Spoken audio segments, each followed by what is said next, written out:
이튿날 모세가 백성을 재판하느라고 앉아 있고 백성은 아침부터 저녁까지 모세 곁에 서 있는지라.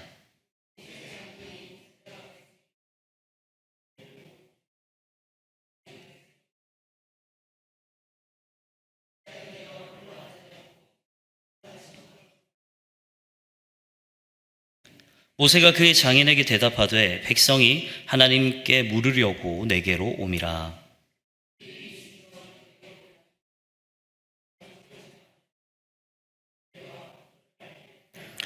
모세의 장인이 그에게 이르되 내가 하는 일이 옳지 못하도다.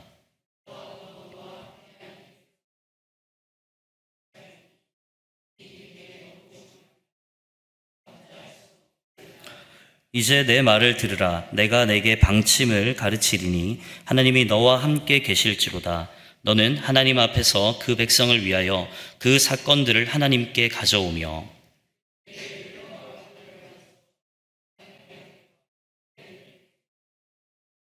너는 또 온 백성 가운데서 능력 있는 사람들 곧 하나님을 두려워하며 진실하며 불의한 이익을 미워하는 자를 살펴서 백성 위에 세워 1000부장과 100부장과 50부장과 10부장을 삼아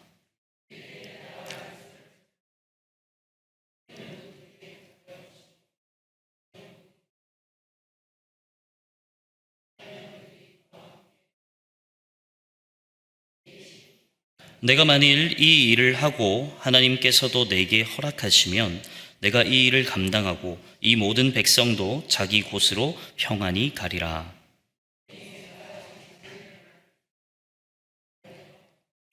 모세가 이스라엘 무리 중에서 능력 있는 사람들을 택하여 그들을 백성의 우두머리 곧 1000부장과 100부장과 50부장과 10부장을 삼으매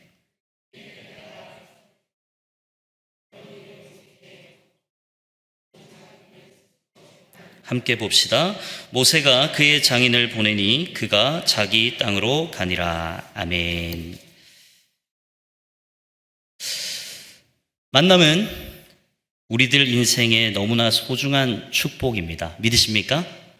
오늘도 우리를 만나게 하시고 우리로 교제케 하시고 하나님의 말씀을 함께 나눌 수 있도록 하여 주시니 이것이 얼마나 큰 축복인지 모르겠습니다. 사실 우리가 살아가면서 가장 어려울 때 상상할 수 없는 특별한 은총을 베풀어 주는 사람, 그리고 조건 없이 순수하게 도와주는 사람이 우리의 인생에 필요합니다. 그런 사람을 우리는 귀인이라고 하기도 하고요, 은인이라고 하기도 합니다. 역사의 무대에서 큰 일을 행했던 인물들의 배후에는 바로 이런 귀인들이요, 은인들이 있었습니다.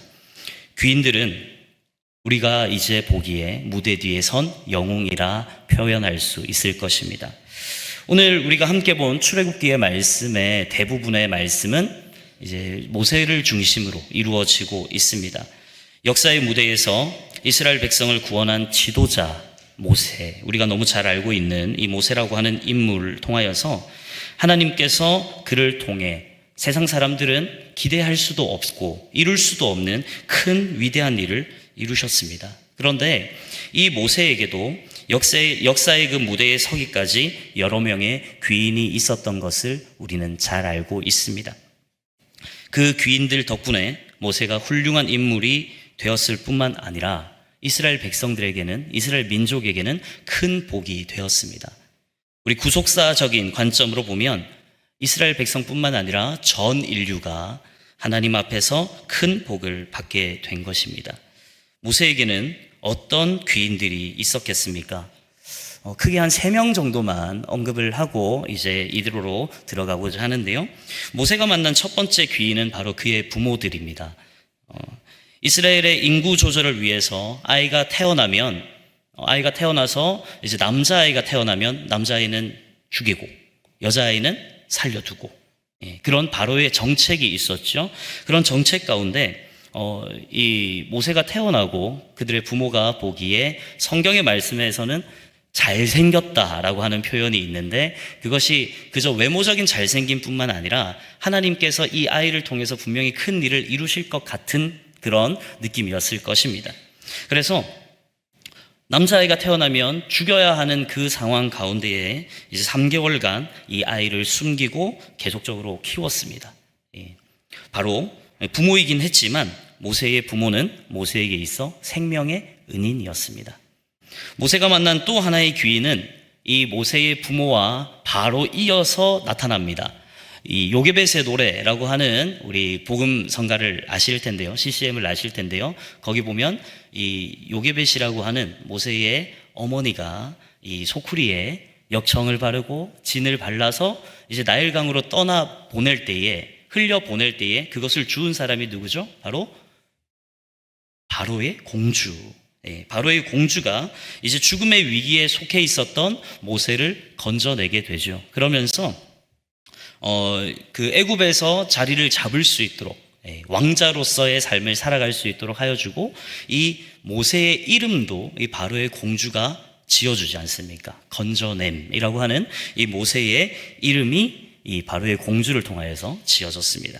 그리고 모세의 생애에 또 한 명의 귀인, 여러 명의 귀인이 있겠지만 또 한 명의 더 귀인을 소개하고자 합니다. 오늘 우리가 함께 살펴볼 인물인 이드로라고 하는 인물입니다. 이드로는 모세의 아내 십보라의 아버지였습니다. 그는 모세의 뒤에서 진정으로 모세를 도왔던 사람이었습니다. 오늘 우리는 이드로가 어떻게 모세에게 귀인이 되었고, 그리고 귀인으로서 어떻게 모세를 도왔는지 함께 살펴볼 것입니다. 이제 우리 한번 이드로에 관해 알아보도록 하겠습니다. 나눠드린 유인물에 보시면 처음에 이드로는 누구인가 라고 하면서 이름에 대한 설명이 나타나 있습니다. 이드로에 관련된 이름은 성경에 총 3가지로 등장합니다. 우리가 방금 계속 말하고 있는 이드로라고 하는 이름이 있고요. 그리고 르우엘이라고 하는 이름이 있습니다. 그리고 호밥이라고 하는 이렇게 3가지의 이름으로 이드로를 설명하고 있는데, 우리가 제일 먼저 주목해야 할 것은 르우엘입니다. 르우엘은 이드로의 본명입니다. 르우엘이라고 하는 이 사람의 이름, 처음에는 미디암의 제사장이라고 등장을 하고요. 그리고 뒤쪽에는 르우엘이라고 소개가 됩니다. 그런데 이 출애굽기 2장에서는 이렇게 설명이 되었던 이 사람이 3장 1절로 가면서 이드로라고 하는 이름으로 등장을 하게 되는데요. 이 이드로라고 하는 이름의 뜻은 어떤 그 사람의 이름이 아니라 이때 당시에 미디암에서 제사장 직분을 감당하고 있었던 이 직위에 대한 이름으로 알아주시면 좋을 것 같습니다. 그리고 뒤에 등장하는 민수기 10장 29절에서 호밥이라고 등장한다고 여기 적어 놓았는데요. 호밥이라고 하는 인물에 대해서 정확하게 간다면 그 히브리어에서 칭하는 호밥이라고 하는 이 단어는 아버지라고 하는 단어가 아닙니다. 그래서 십보라의 아버지라고 우리가 해석을 하기 쉬운데, 그것이 아니라 십보라의 처남이라고 하는 단어로 바꿀 수 있는 것이죠. 그래서 십보라의 남자 형제를 지칭하는 단어로 호밥이라는 단어를 사용할 수 있습니다. 이렇게 이드로에 관련된 3가지 이름에 대해서 조사를 하게 되었고요. 그리고 우리가 이제 이드로에 대해서 어떤 사람이었는가 우리 오늘 한번 살펴보기를 원합니다. 3가지의 대지로 한번 정해보았는데요. 이드로는 위기를 극복할 수 있도록 도와주었던 사람입니다. 모세가 처음 애굽에서 살아가다가 이제 그 애굽의 사람을 한 명 때리지 않습니까? 때렸을 때에 나의 사랑하는 동포 이스라엘 백성을 괴롭히는 그 사람, 내 동포를 괴롭히는 저 사람을 향하여서 그거 하지 마라 라고 하면서 제지하면서 이렇게 말리다가 이렇게 사람을 한 대 이렇게 치게 됐습니다. 그런데 이 모세라고 하는 사람이 건장하고 힘이 아주 좋았던 것 같아요. 그 한 대 맞고 사람이 고꾸라져 버립니다. 살인자로, 왕자에서 살인자로 그 신분이 급격하게 변하게 되고, 그리고 이 사람을 죽인 것에 너무나 두려워하여 이 모세가 그 애굽 땅에서 도망치게 됩니다. 왕자에서 살인자에서 도망자로 신분이 계속적으로 변하게 되죠.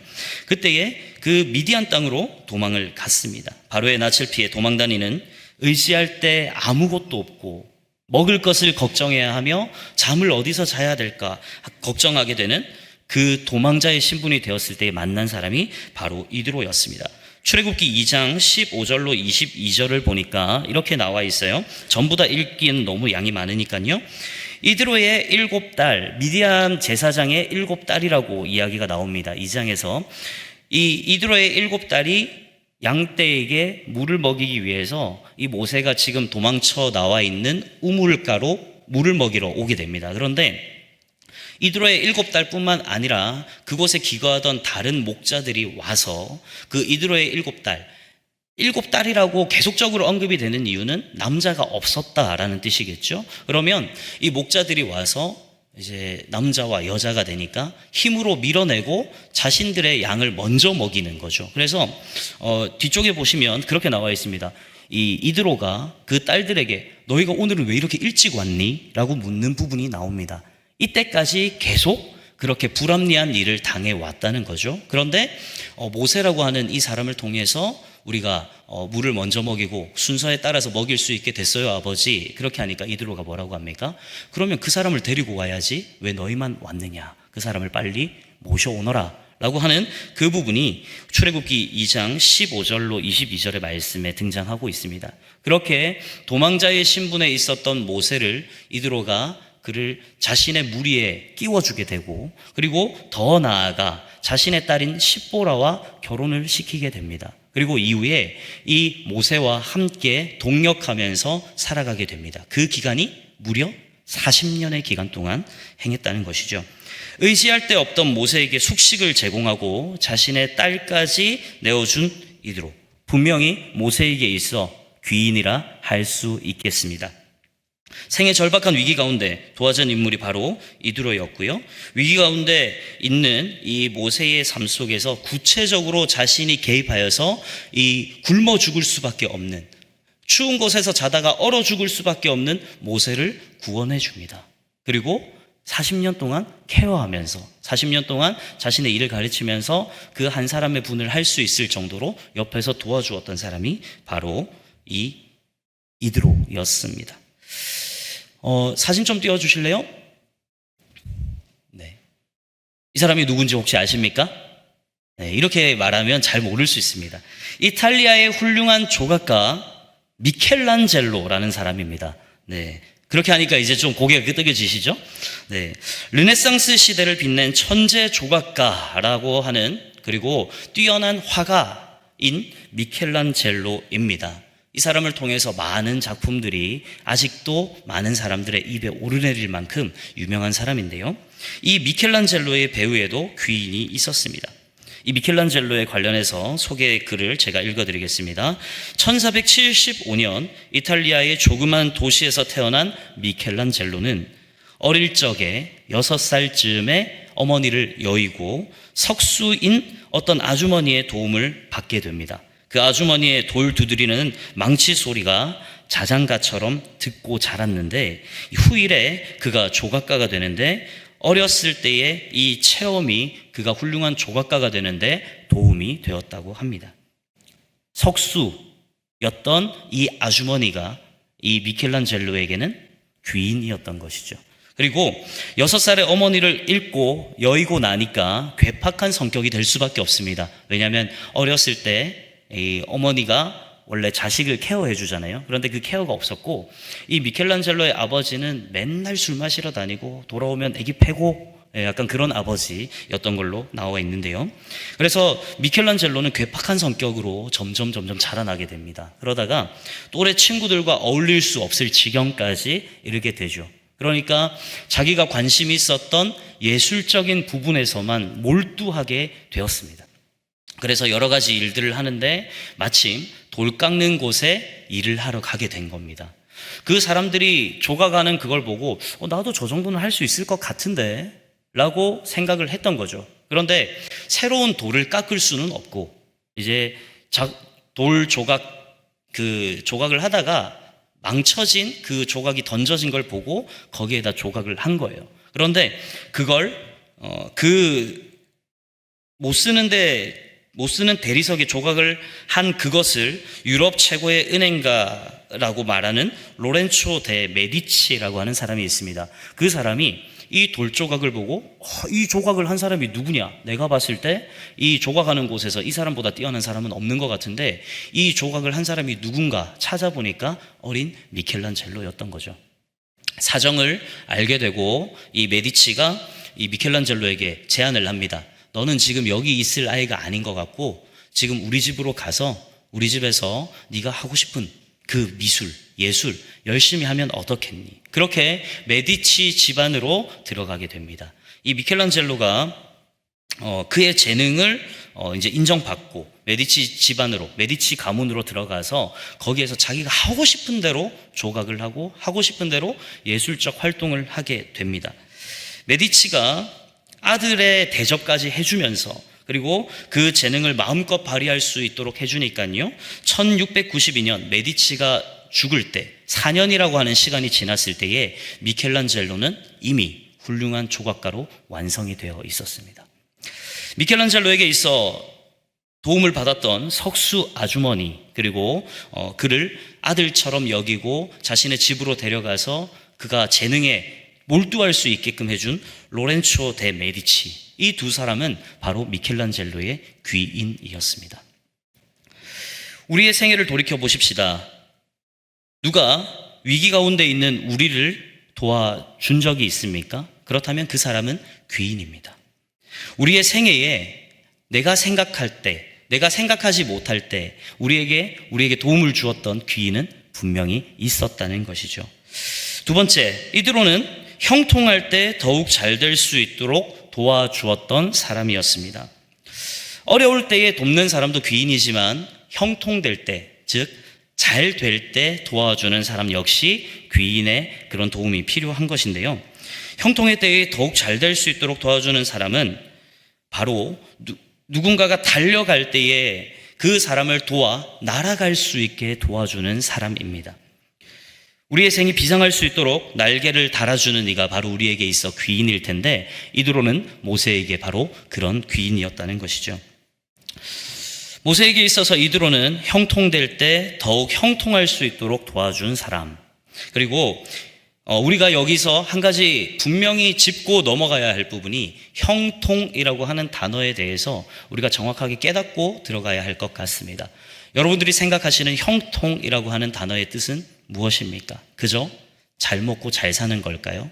내가 원하는 대로 내가 행하는 것이 모든 성공이 되어지는 그것이 형통일까요? 이에 대해서 저는 요셉이라고 하는 사람을 통해서 우리가 형통의 의미를, 성경에서 말하는 형통의 의미를 정확하게 우리가 기억할 수 있었으면 좋겠습니다. 요셉이 그 아버지를 떠나게 됐지 않습니까? 강제적으로 떠나게 됐잖아요. 팔려서. 그래서 그 보디발의 집에 가게 되고 그 보디발의 집에서 있다가 그 보디발의 아내와 함께 그런 일이 있어서 감옥에 가게 되고 그리고 그 이후에 왕궁까지 진출하게 되어지는 그 과정 가운데 형통이라고 하는 단어가 계속적으로 등장합니다. 그런데 요셉이 어떨 때 형통하였는가? 하나님과 동행할 때 형통이다라는 단어가 사용되어지고요. 사실 형통이라고 하는 단어를 사용하기에 요셉의 삶은 너무나 기구한 삶이었습니다. 왜냐? 노예였고 감옥에 갇혔던 사람입니다. 보디발의 집에서 노예로 살아갈 때에 요셉을 향하여 성경은 이렇게 말하고 있습니다. 하나님과 동행하니 노예였던 요셉이 뭐라고요? 형통하였더라. 감옥에 갇혀 있는데, 감옥이라고 하면 솔직히 일반적인 사람은 들어갈 수도 없어요. 어떤 죄를 짓고 들어가는 곳이잖아요. 그런데 그 감옥에 들어갔을 때에 감옥에 들어간 요셉이 하나님과 동행할 때에 요셉의 삶이 어떻더라고요? 형통하였더라. 그러면 우리가 생각한 것처럼 잘 먹고 잘 사는, 세상의 사람들이 말하는 형통의 삶과는, 성경에서 말하는 형통의 삶은 조금 다른 것 같습니다. 그래서 어떠한 삶이 형통한 삶인가 조금 더 살펴보니까 하나님과 동행하는 삶일 때에 형통이라는 단어가 사용됩니다. 세상에서는 어렵고 힘들지라도 그것이 하나님과 동행할 때에 그 사람에게 형통이라고 하는 단어가 적용이 되어지더라고요. 오늘날 모세가, 우리가 이제 모세의 삶을 계속적으로 살펴보는데 모세가 형통하였더라 라고 하는 그 삶을 진행하기 위해서 어떠한 삶이 있어야 하는가? 모세라고 하는 사람은요, 미디안 광야에서 40년 동안 보내는 그것이 이 사람에게 부여된 하나님의 사명이 아니었어요. 모세는 애굽에서 고통받고 있는 그 이스라엘 백성들을 끄집어내고 약속의 땅 가나안까지 이끌어가는 것이 바로 이 모세에게 부여되었던 형통의 삶이었습니다. 그 형통의 삶을 깨닫게 되었잖아요. 불타오르는 그 떨기나무를 바라보고 하나님께서 직접적으로 등장하시면서 모세에게 이제 내가 너를 쓸 건데 너는 이제 가야 돼 라고 이야기할 때에 모세가 이드로를 찾아갑니다. 이드로를 찾아간 출애굽기 4장 18절의 말씀 전체를 읽기보다는요, 제가 나오는 부분을 설명드리겠습니다. 모세가 그의 장인 이드로에게 돌아가서 그에게 이르되, 하나님께서 명령하신 것을 지켜 행하기 위해서 이드로에게 다가갑니다. 그리고 말하는 거죠. 내가 하나님께서 명령하신 이 명령을 지켜 행할 수 있도록 나를 보내주십시오. 이드로가 안 돼? 하면 못 가는 거예요. 40년 동안 거두어 살펴준 사람이 안 돼라고 말하면 갈 수 없는 것입니다. 그런데 이드로는 이 형통의 삶을 살아가려고 하는 모세에게 힘을 실어줍니다. 뭐라고 대답하냐니까요. 출애굽기 4장 18절 말미에 보니까 이드로가 모세에게 평안히 가라 하니라. 모세가 이제 형통의 하나님의 그 사명을 감당하기 위해 떠날 것입니다 라고 말을 했을 때에 이드로는 그를 잡지 않았습니다. 오히려 하나님께서 그렇게 명하셨으면 네가 걱정하지 말고 편안히 가. 이드로는 성숙한 사람이었습니다. 모세를 무조건 자기 곁에 붙잡아 두려 하지 않았습니다. 자신의 사명을 완수할 수 있도록 그 길을 떠나려 할 때에 오히려 그를 축복해 준 사람이었습니다. 모세를 믿어주고 하는 일을 믿어줍니다. 우리가 우리 주변에 있어야 할 귀인의 가장 중요한 일 중에 하나는 그가 돕는 사람의 가능성을 알고 그의 잠재력을 믿어주는 것입니다. 우리에게 그런 귀인이 있어야 할 것입니다. 또한 이드로는 출애굽기 18장 1절로 6절의 말씀에 이제 모세의 신분이 바뀌었지 않습니까? 모세가 지금 출애굽기 4장에서 목자에 불과했던 모세가 하나님의 사명을 감당하기 위해 장인어른 저를 떠날 수 있도록 저를 보내주세요라고 얘기했을 때 평안히 가라. 그땐 그럴 수 있어요. 그런데 이제 모세가 이 애굽에서 이스라엘 백성들을 이끌고 60만 명을 이끌고 나왔을 때에 이 위치가 많이 바뀌었습니다. 어떤 일개 목자에서 이 60만 명, 이건 성경에서 기록된 것이 60만 명이지 사실 더 많은 인원이라는 걸 우리가 잘 알고 있는데 그런 큰 무리의 리더가 되었단 말이에요. 그럴 때에 이 모세를 찾아옵니다. 그 십보라와 그의 아들들을 데리고 이 모세를 찾아오죠. 그리고 18장 계속적으로 7절로 12절에 보니까 모세가 나아가서 그 장인 이드로에게 나아가서 그에게 절하고 그에게 입맞추고 인사를 하고 문안합니다. 그러면서 자신이 이루었던 그 역사에 대해서 설명해 줍니다. 하나님께서 역사하시고 하나님께서 나와 함께하여 주시니 저 애굽에서 이 이스라엘 백성들을 이끌고 나올 수 있었습니다. 장인어른, 40년 동안 이끈 사람, 40년 동안 모세가 어떠한 삶을 살았는지 다 보고 있고, 그리고 모세가 어떤 걸 잘하고 어떤 걸 못하고 이 사람들 앞에서 많은 사람들을 이끄는 지도자가 되었지만 40년 동안 이 모세를 거두어들인 이드로의 관점에서 사실 이 60만 명 백성의 지도자이지만 아직 어린 아이처럼 볼 수도 있는 거잖아요. 그런데 이드로는 그렇게 하지 않아요. 이드로는 모세에게 아주 예의를 갖춰서 그에게 정확하게 이야기하면서 미디안의 제사장이었던 이 이드로가 하나님을 찬양하고 그 하나님 앞에 영광 돌리고 하나님 앞에 바쳐질 제물을 준비해서 오게 됩니다. 그 삶이 모세라고 하는 이 인물을 보살폈던 그 삶에서 모세와 동등하게 자신의 입장을 낮춰준 거죠.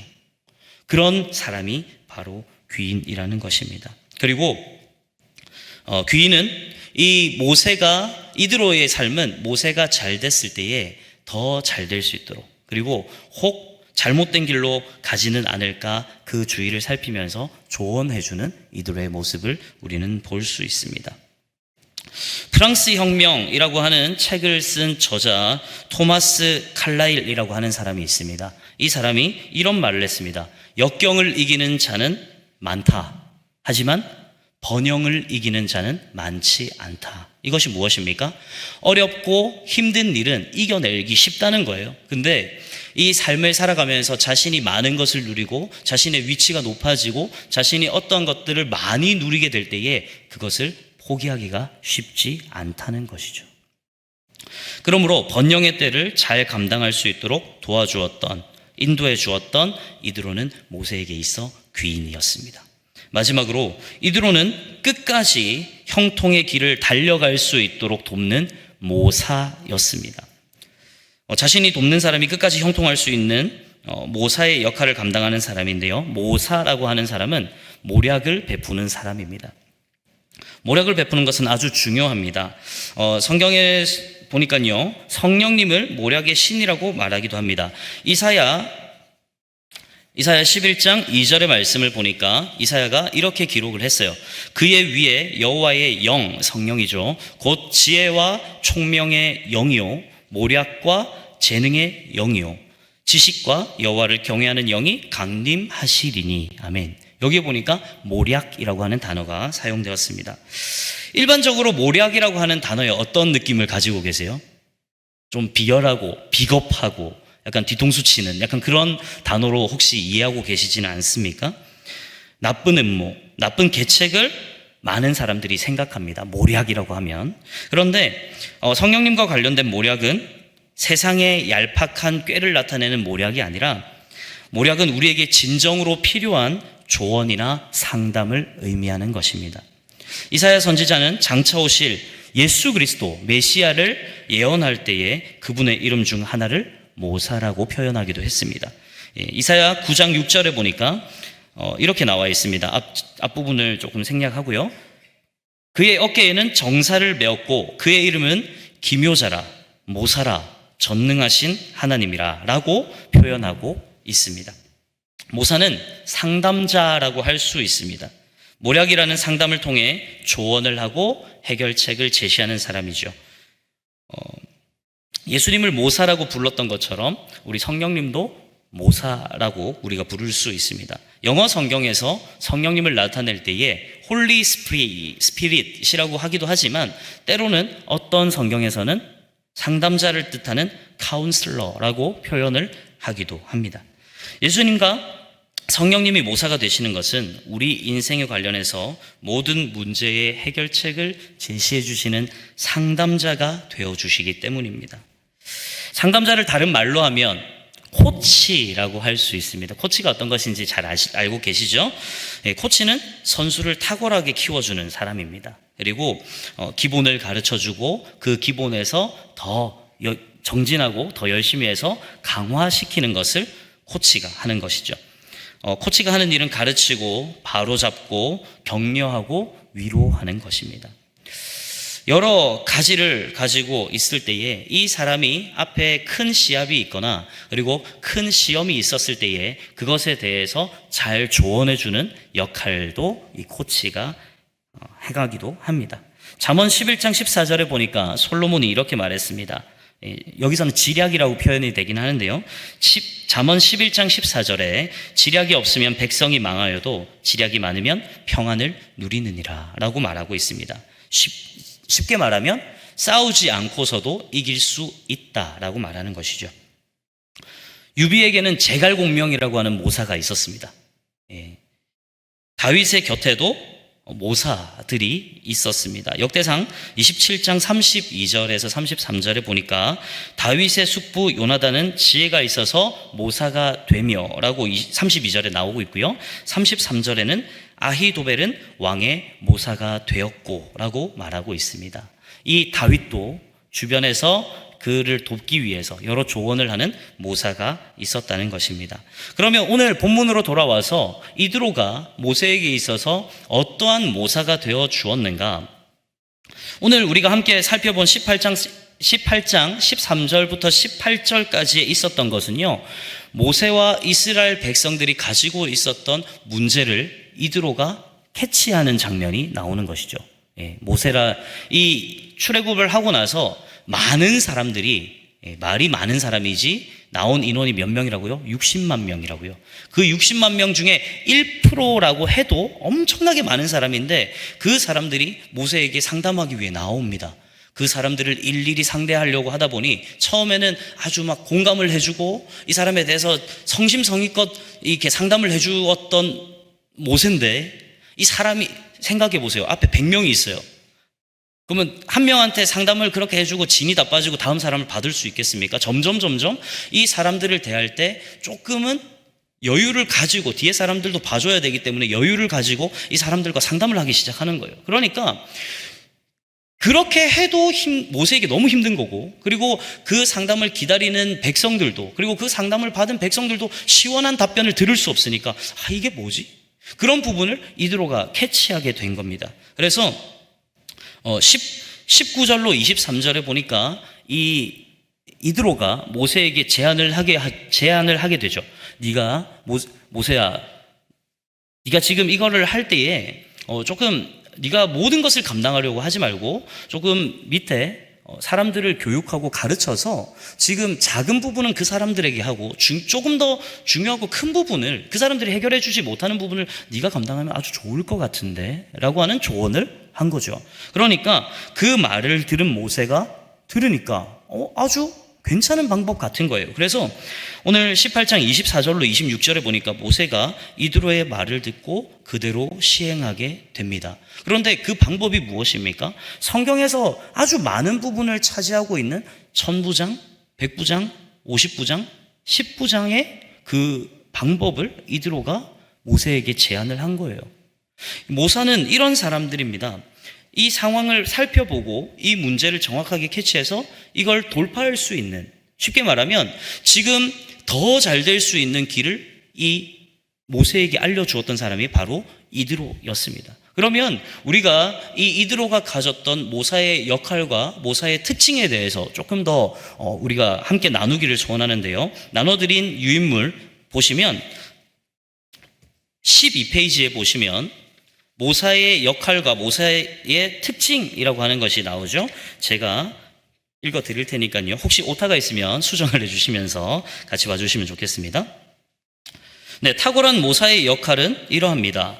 인생의 전쟁에서 승리할 수 있도록 도와줍니다. 짐을 가볍게 해줍니다. 큰 일이 일어나지 않도록 미연에 막아줍니다. 문제를 해결해 줄 뿐 아니라 문제를 예방할 수 있도록 도와주는 사람입니다. 혼자 감당할 수 없는 일을 함께 협력할 수 있는 조직을 구성하도록 도와줍니다. 일을 분담할 수 있는 사람의 자질을 제시해 줍니다. 사람의 능력에 따라 일을 분담시킬 수 있도록 도와줍니다. 장기적인 안목으로 일을 처리할 수 있도록 도와줍니다. 일시적인 승리뿐만 아니라 마지막까지 승리할 수 있도록 도와주는 사람입니다. 힘이 아닌 지혜로 싸울 수 있도록 도와주는 사람입니다. 이것이 바로 모사의 역할입니다. 그러면 탁월한 모사의 특징은 무엇인가? 계속적으로 읽어드릴게요. 모사는 관찰력이 뛰어납니다. 모사는 전체를 보는 눈을 가지고 있습니다. 모사는 경험적인 지식과 지혜를 가지고 있습니다. 모사는 본인이 조언하려는 일의 과정을 섬세하게 압니다. 모사는 문제의 원인을 발견할 뿐만 아니라 해결책을 제시할 줄 압니다. 모사는 문제를 예견합니다. 그리고 그 문제를 미연에 방지할 줄 압니다. 모사는 미래지향적이면서도 동시에 현실을 직시할 줄 압니다. 모사는 문제의 해결책을 제시할 때 아주 구체적입니다. 모사는 원리 중심으로 코치합니다. 그러나 방법을 제시할 때는 아주 유연하게 코치합니다. 모사는 문제 해결 능력을 스스로 배양할 수 있도록 도와주는 사람입니다. 이 이드로는 뛰어난 모사였고 그리고 탁월한 모사였습니다. 이 이드로의 모습을 볼 때에 우리 주변에 어떠한 사람이 필요한가 깨닫는 것은 우리에게 아주 중요한 부분이라고 할 수 있습니다. 그렇다면 누구나 만나고 싶어하는 이 귀인은 어떤 사람일까요? 그런데 여러분 그거 아십니까? 생각 외로 우리 주변에 가까이 있다는 걸요. 예. 네, 사진 한 장 띄워주십시오. 이 사람 누군지 혹시 아세요? 예, 옆에 캐릭터가 있으니까 아실 수도 있을 것 같은데 이 사람의 이름은 월트 디즈니입니다. 예, 이제 다 아시겠죠? 예, 미키 마우스라고 하는 저 캐릭터로 동방석에 앉은 사람이었습니다. 그런데 이 사람이 처음 저 미키 마우스 캐릭터를 가지고 이제 출판사와 신문사를 찾아갔을 때에 그 실무자들에게 원고가 던져지기도 하고 이게 작품이라고 가지고 왔냐고, 예, 그렇게 무시를 당했던 사람이 바로 이 월트 디즈니였습니다. 그런데 이 월트 디즈니라고 하는 이 사람의 가장 큰 중요한 귀인이 누구였는가? 바로 이 디즈니의 아내 릴리안 바운즈라고 하는 사람이었습니다. 이 디즈니가 신문사와 출판사를 찾아다니면서 그렇게 막 원고가 던져지면서 무시를 당할 때 옆에서 계속적으로 아니에요 디즈니 할 수 있어요. 아니에요 디즈니 당신의 작품은 정말로 훌륭해요. 옆에서 계속 응원하고 계속 복돋아 주었던 겁니다. 이 디즈니가 헐리우드에 막 큰 꿈을 안고 진출을 했지만 실패를 거듭하였을 때 자신의 회사를 창립하였을 때에 그때의 첫 직원이 바로 그의 아내였던 릴리안 바운즈였습니다. 그때부터 계속적으로 이제 디즈니를 향해서 응원과 여러 가지 조언과 여러 가지 이런 것을 도와줄 때에 2년이 지났을 때에 처음 만나고 2년째가 되었을 때에 이 릴리안 바운즈를 놓칠 수 없겠다라고 생각해서 디즈니가 이 바운즈를 잡은 거죠. 그런데 더 놀라운 것은 여기 있습니다. 처음에 미키 마우스라고 하는 그 캐릭터를 만들어 놓고 이름을 붙이기가 어려웠던 것 같아요. 이 디즈니는 모티머라고 하는 이름을 붙이고 싶어 했대요. 그런데 그 안에 릴리안 바운즈가 듣고 디즈니 이름이 너무 어려워요. 그냥 미키라고 하죠. 그로 인하여서 이 미키 마우스가 탄생되어지고 월트 디즈니는 자신이 꿈꾸었던 성의 주인이 되었습니다. 그 디즈니 하면 나오는 그 처음에 성이 있지 않습니까? 처음에 성이 나오고 이렇게 별이 이렇게 쭉 지나가면서 디즈니 이렇게 뜨는 그 성의 주인이 될 수 있었습니다. 그러면 우리에게 가장 중요한 것은 무엇입니까? 우리의 귀인을 알아보는 안목이라는 것입니다. 우리에게 가장 중요한 귀인 한 분을 여러분들께 소개하고자 합니다. 여러분들도 잘 알고 계시겠죠? 세상 사람들 그 누구와도 비교할 수 없는 우리의 가장 소중한 예수 그리스도. 예수 그리스도께서 우리에게 찾아와 주십니다. 내가 너와 함께 할 테니 너는 형통하렴. 예수 그리스도와 더불어 형통하십시오. 예수 그리스도와 더불어 사명을 완수하십시오. 그리고 예수 그리스도와 함께 하여서 다른 사람들에게 나의 귀인, 나의 은인, 나의 가장 소중한 동력자가 되어주시는 그 예수 그리스도를 소개하십시오. 우리의 삶을 통해서 그것이 이루어질 것입니다. 귀인과의 만남이 축복을 받고 귀인의 삶을 살기로 작정한 우리 한 분 한 분 여러분들의 삶을 응원합니다. 그리고 더 나아가서 귀인을 찾기만 하는 것이 아니라 우리의 동력자들의 귀인이 되어 주십시오. 예수 그리스도를 본받아 우리도 귀인 될 수 있기를, 우리도 동력자 될 수 있기를 주님의 이름으로 간절히 소원합니다.